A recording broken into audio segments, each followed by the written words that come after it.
अपने इतिहास, धरोहर और संस्कृति को बचाने के लिए है। इतनी तपती गर्मी में भी लोग यहाँ धरने आंदोलन में आए हैं। केंद्र सरकार और राज्य सरकार को यह समझना चाहिए कि उनकी जो जनता है इतनी तपती गर्मी में यहाँ धरना दे रहे हैं। इतनी तो मानवता केंद्र सरकार और राज्य सरकार को होना चाहिए कि जो हम कुछ रोटी कपड़ा मकान ये नहीं मांग रहे, हम मांग रहे हैं अपने आध्यात्मिक धरोहर को मांग रहे हैं। और हमारे आध्यात्मिक धरोहर को भी हमें नहीं दे रहे, मतलब कितना बड़ा अन्याय है। और ये आध्यात्मिक धरोहर की लड़ाई जो है 134 साल की लड़ाई है और इस लड़ाई को अनवरत चलते आ रही है। नागरिक धर्मपाल जी ने इसको शुरू किया, फिर उसके बाद में अभी जो लड़ाई जो तेज हुई है वो आकाश लामा जी के नेतृत्व में तेज हुई है। ये लड़ाई हम जीत के रहेंगे। 29 तारीख को माननीय उच्च न्यायालय द्वारा जो रिजल्ट आने वाला है, हम आशा करते हैं कि हमारा एविडेंस के आधार पर रिजल्ट आएगा। लेकिन इससे पहले राम मंदिर का जो रिजल्ट आया था वो आस्था पे आया था। हमारे पास तो साक्ष्य है। गवर्नमेंट और माननीय सुप्रीम न्यायालय हमारे साथ में अन्याय नहीं करना चाहिए, बौद्धों के पक्ष में न्याय देना चाहिए। ऐसी मांग को लेकर हम यहाँ धरना प्रदर्शित करें। नमो बुद्धाय, जय भीम।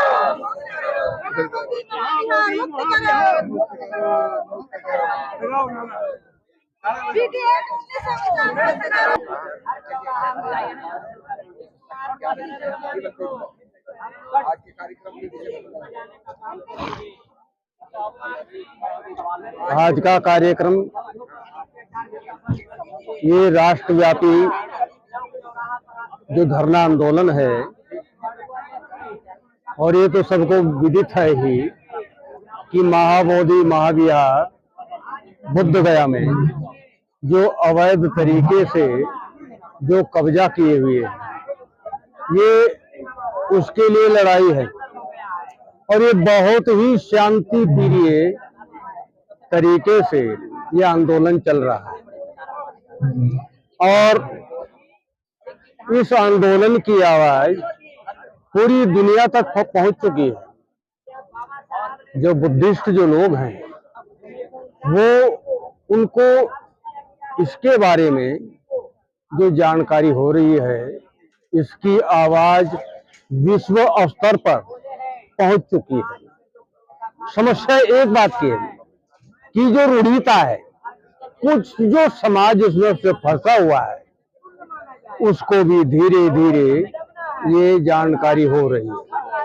और जो भारत देश के अंदर जो अनेकों जो जातियां हैं, ये उनमें भी उसमें भी ये चर्चा का विषय है कि भाई लोगों में चर्चा है कि ये जो पंडों ने जो उस तरह का जो अवैध जो कब्जा किया है, ये वास्तव में अनैतिक है।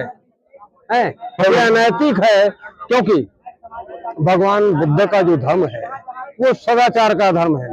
और जो मनुवादी जो है, जो ब्राह्मण धर्म है, वो शिक्षा देता है हिंसा, लूट, यज्ञ, बलि, प्रथा, जाति, वर्ण, भेद, नफरत और घृणा पैदा करता है।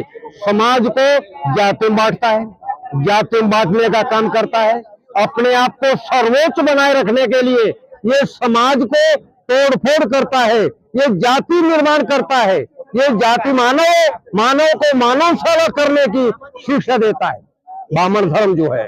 तो इससे उस धर्म की लड़ाई है, उस धर्म से लड़ाई है। तो बौद्ध का जो धर्म है वो बड़ा शांति प्रिय धर्म है। उसकी बहुत ही जो शिक्षा जो है, बुद्ध धर्म की जो शिक्षा है, वो हर एक मानव के कल्याण के लिए, और वो शांति स्थापित करता है, पूरी दुनिया में शांति स्थापित करता है। इसीलिए बुद्ध के धर्म को दुनिया का महान धर्म बताया गया है। हमारे आकाश लामा जी बार बार बोलते हैं कि भगवान बुद्ध की शांति ही सबसे बड़ी क्रांति है। देखो, भगवान बुद्ध की शांति, भगवान बुद्ध की जो शांति पूरी दुनिया में ऐसी क्रांति पैदा की, ऐसी क्रांति पैदा की कि पूरी दुनिया में फैल गया, पूरी दुनिया में फैल गया बुद्ध का धर्म। यानी बुद्ध की शांति ही दुनिया की सबसे बड़ी क्रांति है, जो समाज में परिवर्तन लाता है, जागरूक करता है, अंदर से उसके जो विकार हैं, विकारों को मिटाने की बात करता है। वो अंदर में जो सुख है, उसका अनुभव कराता है। बुद्ध का धम्म ऐसा मामूली खेल नहीं है। इसलिए आपके चैनल को धन्यवाद, मंगल हो। है उसके लिए बहुत बहुत धन्यवाद देते हुए मैं अपना ये वार्ता यही समाप्त करता हूँ। धन्यवाद।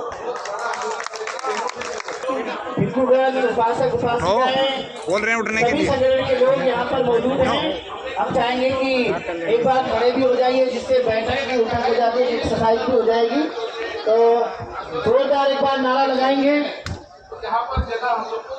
महाबोधि महाविहार, महाबोधि महाविहार, महाबोधि महाविहार, महाबोधि महाविहार, महाबोधि महाविहार, महाबोधि महाविहार।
महाबोधि आंदोलन चल रहा है, बहुत अच्छा।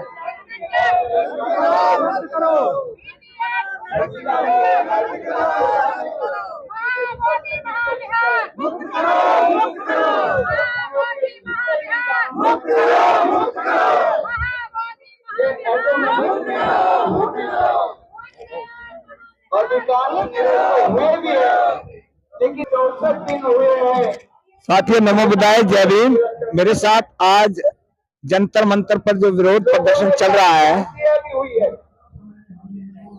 उस पर अपना समर्थन देने के लिए छत्तीसगढ़ से बहुत परिवार आए हुए हैं और मैं उनसे आप लोगों की मुलाकात कराऊंगा कि छत्तीसगढ़ के अंदर जो है भगवान बुद्ध की विचारधारा, परम पूज्य बाबा साहब की विचारधारा किस तरीके से है नहीं।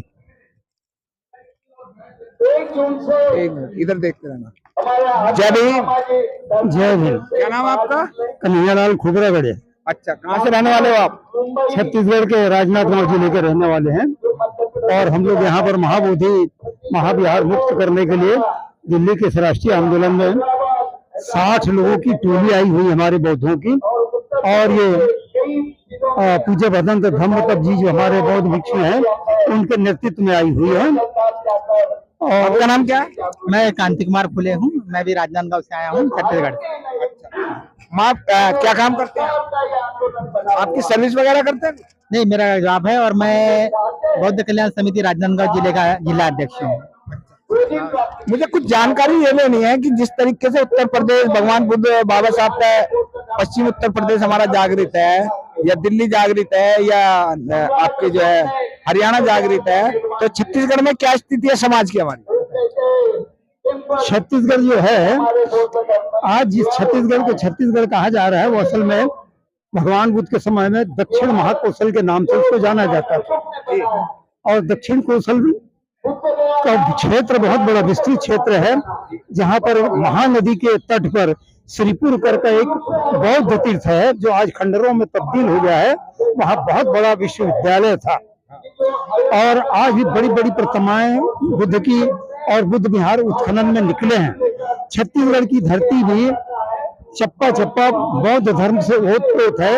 अभी छत्तीसगढ़ जहाँ हम राजनांदगांव जिले में रहते हैं वहां से लगभग 200 किलोमीटर पूरा आदिवासी अंचल जो जंगलों से घिरा है, वहां पर भी भगवान बुद्ध की प्रतिमा पाषाण की बड़ी भारी खुली है। वहां 30-35 हजार लोगों का जलसा अभी गया था, जिसे भूंगापाल कहते हैं। आप छत्तीसगढ़ की आगे जब सफर करेंगे तो छत्तीसगढ़ में एक त्रिपुरिया करके स्थान है, वह बौद्धों का प्राचीन बुद्ध विहार रहा है। और अभी एक बालोद जिला है, वहां पर डमरू करके एक स्थान है। डमरू की जब खुदाई की गई तो बौद्धों के पूरे खंड और जखीरा खदान का खदान निकला है। सवाल ये है, वो तो ठीक है जो चीज हो रही है, मैं ये कहना चाह रहा हूँ आप लोगों से, भगवान बुद्ध या बाबा साहब के कैडर कैंप या विचारधारा कोई कार्यक्रम आयोजित होते हैं वहां पर? मैं बताऊंगा, नहीं बताऊंगा अभी, मेरे से बता पाओगे कुछ? मैं बताएं, वो भी बताएंगे। बाबा साहब अम्बेडकर का छत्तीसगढ़ में 12 दिसंबर 1945 को आगमन हुआ। अच्छा, 12 दिसंबर 1945 को विराट सभा हुई, जिस सभा में 3 लाख लोग जमा हुए थे। तो बाबा साहब उस धरती पर पदार्पण कर चुके और महाराष्ट्र का नजदीकी इलाका होने के कारण राजनांदगांव और छत्तीसगढ़ की जो धरती है बाबा साहब के विचारों से सदा ओत रही और बड़े बड़े आंदोलन हुए। मैं स्वयं भी 14 अप्रैल की छुट्टी घोषित करो करके 88 में रेल रोको आंदोलन किया। मेरे 10 साथियों के साथ मुझे जेल हुई, 1 महीने के मैं जेल में रहा। अनेक आंदोलन हम लोगों ने वहां चलाया और बाबा साहब ने जब दीक्षा ली नागपुर में 14 अक्टूबर 1956 को, तो मैं 15 साल का था। मैं अपने बहुत से बुजुर्गों के साथ उस दीक्षा भूमि में जाकर चंद्रमणि महाविष्णु जी से दीक्षा भूमि में मैंने दीक्षा लिया। तो वह जो क्षेत्र है, रायपुर कहिए, दुर्ग कहिए, बिलासपुर कहिए, है ना, और उधर का अंटागढ़ क्षेत्र बस्तर का, बस्तर में भी जन जागृति बाबा साहब की काफी तेजी से हो रही है। संविधान बचाओ का जो ये माहौल पूरे देश में चल रहा है। छत्तीसगढ़ के यानी दक्षिण कौशल के प्रत्येक गांव में, घरों में इसका नारा बड़ा बुलंदी से चल रहा है। और छत्तीसगढ़ के आपको कोई भी शहर ऐसा नहीं होगा जहाँ नए बौद्धों ने जो बाबा साहब के साथ दीक्षा लिया उन लोगों ने बिहार न बनाया हो। बड़े सुंदर सुंदर बिहार है और अभी वर्षावास के कार्यक्रम वहां चल रहे हैं। 2 अप्रैल में नहीं करवाई थी। ये बताइए, आपके यहाँ पे जो है, मैं जो जानकारी चाह रहा हूँ वो जानकारी ये है कि जैसे भगवान बुद्ध के गाजियाबाद में, दिल्ली में बड़े बड़े कार्यक्रम हो रहे हैं, उससे देश के अंदर दुनिया में आवाज जाती है, तो छत्तीसगढ़ में भी ऐसा होता है? हाँ जी, हमारे राजनांदगांव में 1 महीने से धरना प्रदर्शन चल रहा है महाबोधि महाविहार मुक्ति आंदोलन के लिए। वो धरना प्रदर्शन राजनांदगांव में भी है, छत्तीसगढ़ में, और दुर्ग में भी है, रायपुर में भी रैली हुई है 27 तारीख को, 23 तारीख को दुर्ग में भी हुई है, और राजनांदगांव के अन्य जिलों में भी ये कार्यक्रम चल रहा है, रैली प्रदर्शन। तो बाबा साहब के कुछ कैडर, कुछ इतिहास वगैरह वहाँ कुछ चलता है? हाँ जी, चलता है। आप लोगों ने पढ़ा बाबा साहब को? बिल्कुल जी। आपने पढ़ा बाबू जी? अच्छी तरह से बाबा साहब को देखा हुआ है, बाबा साहब को पढ़ा हुआ है। हम 15 साल की उम्र में उनके दीक्षा भूमि में गए थे। अभी मेरी 87 साल की एज है, 87 एज पर मैं चल रहा हूँ। मुझे आजकल जो है ना, जितने लोगों ने बाबा साहब को देखा था उन लोगों के जो है बहुत दर्शन हो रहे हैं। और यदि आप छत्तीसगढ़, अगर हम वहाँ पर आए या हमारी टीम आए तो हमारा वहाँ किस तरीके से हेल्प करी जाएगी? आप जो चाहेंगे वो हेल्प करने की। हेल्प का मतलब ये नहीं हमें धन मन नहीं चाहिए, लेकिन धन हमें इसलिए चाहिए क्योंकि हम वहाँ से जो है, एक तो पिछड़ा हुआ राज्य है आपका, है जी, वहाँ हमें रुकने का, खाने का, और हम प्रतिदिन 1 दिन में 3 गांव कवर करेंगे। 1 दिन में आपके पास 3 गांव, तो हम उसको दुनिया को दिखाएंगे क्या हिसाब। बताइए, आप लोगों को साथ मिलेगा वहाँ पर राजनांदगांव में? और राजनांदगांव के जो हमारे बुद्धिस्ट शहर है, बड़ी बड़ी संस्थाएं बौद्ध धर्म की, आप खुद जो अभी यहाँ पर खड़े हैं, क्रांति फूल है, ये राजनांदगांव में बौद्ध कल्याण समिति पंजीकृत संस्था है जो बहुत पुरानी है। तो ये उसके नगर के अध्यक्ष, जिले के अध्यक्ष हैं। तो हम लोग जितने भी आते हैं बौद्ध धर्म का प्रचार करने के लिए, भिक्षु वहाँ कार्यकर्ता हैं, तो हमारी जो संस्थाएं हैं मिलकर उनको सहयोग करती है। सहयोग करने में कोई किसी बात का कहीं वहाँ पर कमी नहीं होती। हमें किसी का धन नहीं चाहिए, हमें किसी का धन नहीं चाहिए, हमें चाहिए जो गांव-गांव के अंदर हमें लोगों को इकट्ठा करके दे दे। हमें धन नहीं चाहिए, खाने को चाहिए बुद्ध विहार में खाएंगे या उपासक के घर खाएंगे, हमारा घर तो है नहीं, वही सोने की जगह हमारा, ठीक है ना। तो हमें वो साधन चाहिए, बिना साधन के तो कुछ होगा नहीं। क्योंकि आज सोशल मीडिया, जब अगर आज यहाँ लाखों लोगों की आवाज जा रही है तो सोशल मीडिया के माध्यम से जा रही है, नेशनल चैनल कोई नहीं है यहाँ पे। तो हम बाबा साहब के विचारों को, यूथ को शिक्षा क्या है, रहना सहना क्या है, अभी आपके यहाँ से जो एक धरना प्रदर्शन चल रहा है, लालजी बौद्ध है वो धरना प्रदर्शन दे रहे कि उनके गांव के अंदर लाइट भी नहीं है, रोड भी नहीं है। अब उनको मेरा नंबर मिल गया, मैं उनकी आवाज उठा रहा हूँ जैसे भी होगी, लेकिन हमें इस तरीके का चाहिए कि भाई हम यहाँ से आए तो हमें वहाँ सहयोग मिले। क्या मिलेगा आप लोगों का? मिलेगा। मिलेगा। पक्का मिलेगा? बिल्कुल मिलेगा, ऐसा पूरा तो ना हो मिलेगा। कि हम अच्छा यहाँ से ट्रेन कौन सी जाती नहीं, है? अरे आप नहीं, सोने के लिए भी बिल्कुल अच्छी जगह मिलेगी और बहुत बड़ा हॉल मिलेगा सोने के लिए, समझे नहीं? आपको ऐसी सुविधा देंगे राजनांद गांव के लोग कि आप जो बाहर घूमते हैं तो आप आपका जो राजनांद जिला कौन सा है? राजनांद गांव जिला है खुद। राजनांद गांव जिला है। तो दिल्ली से कौन सी ट्रेन जाती है? संपर्क क्रांति से भी हम लोग आए हैं संपूर्ण क्रांति जी, और निजामुद्दीन भी जाती है, आती जाती रहती है। छत्तीसगढ़, यहाँ डायरेक्ट छत्तीसगढ़ हाँ उतारती है। हाँ, छत्तीसगढ़ एक्सप्रेस जो आती है, छत्तीसगढ़ एक्सप्रेस। जी जी, वो भी आती है। वहाँ जाने के लिए बहुत साधन है। अच्छा, बस भी जाती है? बस अभी जाती है और बस आपको दुर्ग में उतारेगी, दुर्ग जिले के बस स्टैंड में, जो बुद्ध गया से सम चलती है, आती है। अच्छा, हाँ, चलो बहुत बहुत धन्यवाद साथियों। अभी छत्तीसगढ़ के दर्शन हम कराएंगे थोड़ा सा, और बहुत बहुत धन्यवाद आपका। छत्तीसगढ़ में आप लोगों ने अपना टाइम दिया, उसके लिए मैं साधुवाद करता हूँ। जय भीम, सम्मान एक अधिकार के लिए। नमो बुद्धाय। जय भीम, जय भीम।